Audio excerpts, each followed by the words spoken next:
Let's start with Sam in England, because I know that they were talking earlier today about calling in, and I'm excited they did. Hi, Sam. Welcome. Hello. Hey, what can we help you with tonight? So I have decided that this Christmas, if anyone asks me about anything related to sexuality, gender, whatever, I'm just coming out and explaining to them, but I'm not sure how to go about that. And now I'm going to my mum's house for Christmas Day, and my mum knows, and my eldest younger sister knows, but my other small siblings and my nana do not know, and they will be there. Okay. Wow, well, Yeah, forgive me if I missed it. What is it that they don't know? What is it that you are perhaps coming out as? Potential things are queer, non-binary, and non-Christian. Oof, so a whole host of things. The trifecta. Yeah. Yeah. The trifecta. Oh, my Happy goodness. holidays. Yeah. And so it's mainly the sexuality and gender thing I think I'm concerned about. I'm comfortable enough in religious beliefs that I can have that one out if needs be. But it's just I've been told wear what's comfortable, and while that's fine, what's comfortable is very androgynous clothes that are both masculine and feminine. And that'll freak my nana out a bit if she notices. So I'm just a bit, if she brings it up at the dinner table, do I try and have it out there, or do I tell her wait till afterwards, or what do I do? Yeah. What your thoughts might be. That's, I mean, first of all, congratulations. It's a relief to realize that, oh, this is I'm going to come out. Like, this is a thing, this is a conversation that's going to happen. And that by itself is probably somewhat of a relief to know that that's going to, one way or another, come out.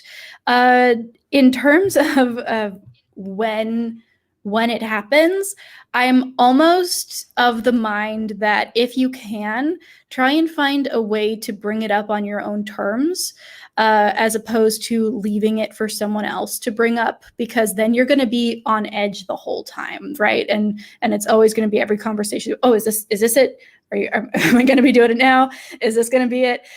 Whereas if you kind of say, okay, Christmas Eve, after this activity, before this one, I'm going to take some people and set them down and just say, hey, just wanted to let you know something, and then just have that out on your own terms. But I also understand that might be a leap that you're not quite ready to take, and it might be easier to wait for someone to ask.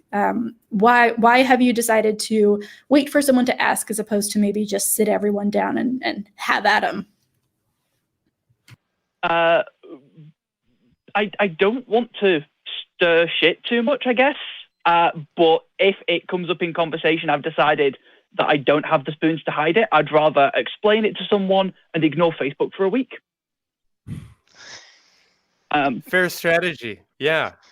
You know, I think it is worth remembering that these conversations can be incredibly difficult. You know, if we're talking about spoon theory and this idea of just running out of gas and just not having the energy to put forth an effort on something like this, I want to remind you that you don't owe it to anybody to come out, that it's not your obligation to do so. And I feel like you know that, but I think it's really worth repeating.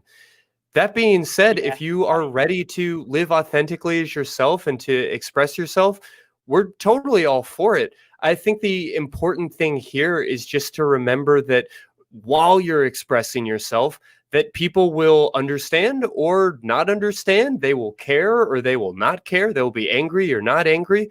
And ultimately, the thing that you have control over is yourself in this situation. And honestly, part of that means the ability to remove yourself from that situation if that's necessary for you. And I just want to make sure that you recognize the exit doors that you have and the permission you have to take care of yourself through this process. Oh, yeah. I mean, I am usually the queer friend everyone else comes to with weird questions. So I am familiar enough with it. It's just I'm too emotionally entangled here to maybe think straight about how to do it. And I think that was what I was trying to recognize, that maybe a second opinion's a good idea here. And my escape route is basically where I'm living at the moment is 20 minutes down the road from my mum's house, so I can just walk home. That's good. That is good. And that is always an option. That is always something you are free to do at any point. Yeah, I mean, Christy is right about this. This is ultimately for you, right? This is ultimately your decision that you are making because you have decided that it's time for whatever reason. And what that might look like could be a big announcement. It could be a conversation over dinner. It could just be very offhand, very not a big deal at all. That's not my pronouns, or something as simple as, oh, I understand you made a mistake. Let me correct you, and then let's move on. We don't need to talk about this anymore unless you want to. And then if they come at you with more questions, then that's an opportunity to, explain things. But it doesn't even need to be a big conversation. If you treat it like, oh, well, no, this is just who I am. And I understand you might have confused that. But now with the record straight, and let's continue on talking about, the Queen's Gambit or whatever it is that might be talked about. Does that seem like it might be an option? That seems like it could probably be an option. The only thing where I might stumble with that is if I accidentally bring something about on myself by mentioning the fact I have multiple partners. Oh yes, that that would be another conversation as well, I suppose. Yeah. I'm just waiting for the day I go home for a holiday and bring like multiple partners with me and just blow everybody's minds. I mean, it's a great way to make sure you've got backup and to get the job done all on itself. It's nice to have a prop, so it's not just like I'm theoretically dating somebody. They're right here, and they would like to argue with you if you decide to be a dick. Yeah, that's fair. I mean, one of my partners is in the US, so less of an option for them. But for the others, absolutely, they would probably have a ball with that. And it'll be interesting to see the reaction that gets, I think. Honestly, Sam, there are multiple paths here. We've already gone through maybe 3 or 4.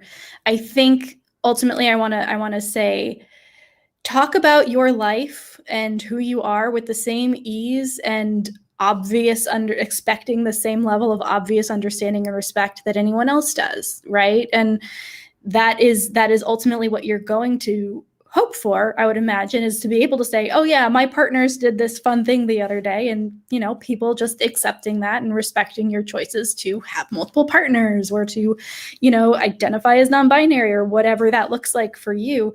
Treating it as normal as anything else is not only a great kind of subtle rebellious thing to do, which I get a lot of joy out of myself, but also a great way to model what it looks like to be in an open and accepting community and be able to say, hey, this is who I am, and this is just my life. This isn't me acting out. This isn't me trying to get attention. This is just me talking about, what goes on in my day with the same kind of approach that you would talk about yours. Yeah, that's probably a good way to go about it, really. I should bear that in mind. My only concern with that is that my nana runs a evangelical church, and she flipped out the other week because my little sister's boyfriend was wearing pink socks. Oh, well. So you've got a lot to work with. Yeah, it sounds a little bit. So what you're saying is you're going to show up in pink socks, is what you're saying. I mean, go ahead. Possibly. Start it out. Yeah. Oh boy, my family's going to be a whole thing when I get around to all of them, because most of my family run churches. Yeah, I think the key to V's strategy here is really just to treat these aspects of your identity the same way you would any other aspect of your identity. Like, oh, you didn't know that I'm a baker? You didn't know that I happen to work in this industry, or that I'm a big hiker or jogger or whatever else? These are just pieces of who you are. And I don't say that at all to diminish their importance or to diminish their value to you. But I think that the key here is really to not see this as an opportunity for a fight or to go out and learn people some good information, but to just see this as talking about yourself and sharing your identity with people that you care about. Yeah. I imagine that'll go down as well as the rest of the things I'm interested in: Dungeons and Dragons, kink, hypnosis, etc., etc. And well, I mean, there you go. That's kind of that's your how I answer felt to an about- extent. Like the extent that they're going to care about these issues and the way that they're going to feel about these issues is largely tied to the way they feel about you and your identity. And if they have no interest in talking to you about Dungeons and Dragons or football or whatever else you might be interested to talk about, that's just part of being in a society. I think that you can express these things without turning them into a lightning rod. And I Right. recognize the danger there, but let me encourage you to be yourself. And it's also very easy from like a communication perspective to de-escalate things if they aren't already escalated, right? If you're like, I have something I want to say, and then you dive into this thing expecting that backlash, then that backlash is going to come and be looked at as a reasonable response. But if you just talk in a normal way about your normal life, somebody giving you backlash for that can simply be met with, I was just talking about my life. Why are you so like, this is just who I am. Like, just let me do my thing and I'll let you do your thing. We'll respect each other. And that might not, completely diffuse the situation. In fact, if your Nana is upset about pink socks, probably that won't, be the end of the conversation, but it might make it a lot easier for your younger siblings, for example, to kind of normalize it in their heads and also see the backlash as unrealistic or unacceptable in that instance. So this is not just about you and your Nana. This is about everyone else in the family witnessing that interaction and siding with you. That's fair. And hopefully, if I do bring it up, there won't be too much of an issue, because one of my siblings is 3 years old, and them being a Christian family, I suspect they may have an issue with me trying to teach them about non-binary people. How dare you share more information? Oh my goodness. Yeah, and they may. And if this turns into a lecture, it'll really quickly turn into an argument, which is why I sort of like the path that we've laid out here. But it's definitely going to be sort of up to you in that moment to figure out how safe you feel, how heard you feel, and what you feel is worth the spoons, is worth the energy to put into this process. Yeah, I mean, I think that through this discussion, the kind of method that's been suggested is the one I would probably have suggested to anyone else. I just couldn't think of it by myself. Sure. Yeah. You always need a sounding board. Nobody can get there themselves when it's their own life. Absolutely. Co-regulation. Primates are social creatures. There you go. Awesome. All right. About polyvagal theory, so I'm going to grab a whiskey, sit back, and listen to the rest of this. Sounds good to me. Thanks for calling in, Sam. And good luck. All right. No worries. Good to chat to you. Cheers. Bye, guys. Take care. Bye.